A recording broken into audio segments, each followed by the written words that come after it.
What's up, y'all?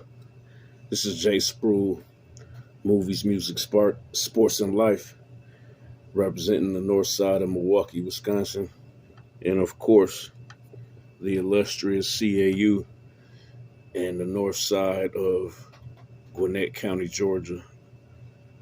And Snowfall. Let's get into episode one. I'm going to try to keep this under 5 minutes. Episode one wasn't that great until you got to the end of episode one. And one thing that we know about Snowfall, if there's anybody on Snowfall that's about that business and is willing to take somebody out, it's Uncle Jerome. That young man is a great actor.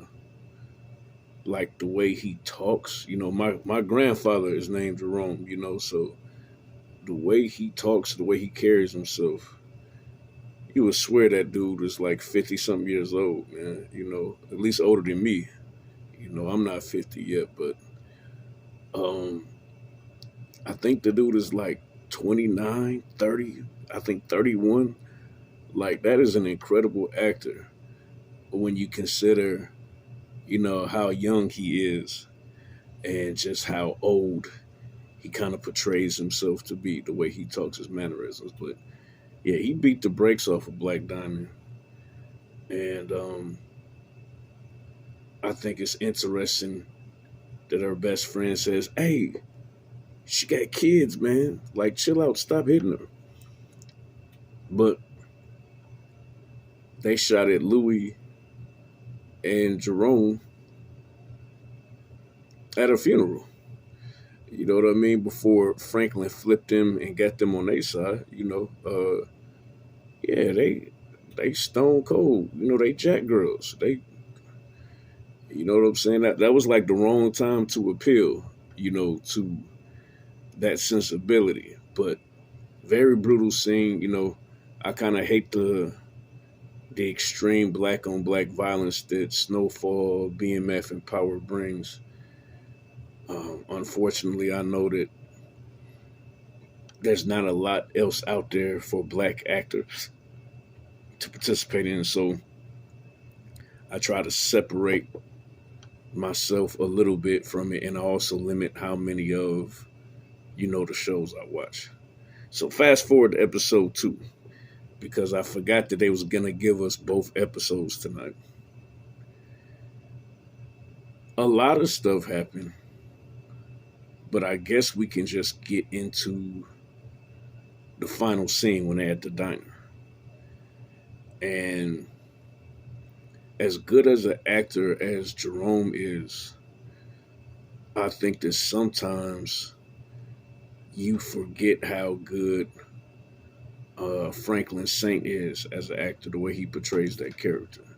Because he got the real hard California slang. So sometimes it just seems goofy and it seems like anybody could do it. But when Franklin isn't being tough, when he's being vulnerable, his acting is impeccable.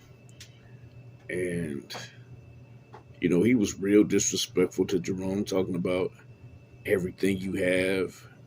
You got it because of me. And Jerome was very emotional, saying you the itch made N-word that I raised, or something to that effect.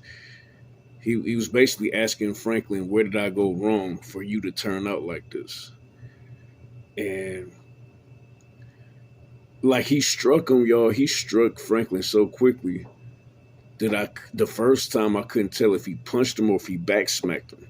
The second time when he smacked him, it was definitely a backhand smack. And he pulled out that gun. He was just beside himself. Said, "Ninja, if you ever raise your hand." And I genuinely believe that Jerome was ready to go at that time. I think he was tired of Franklin, a little bit tired of his own wife, Louis. I think he was tired of that lifestyle. He was just like, end it. You know, he even admitted that he didn't like the feeling of having bodies on his resume, you know, of having to kill people. So, very powerful performance by those two. And we'll see what's going to happen with Teddy next week and Veronique's mom, who definitely introduced herself as the super plug. And she seemed to know a lot more about this dirty business than Franklin does himself. Movies, music, sports, and life. We out of here.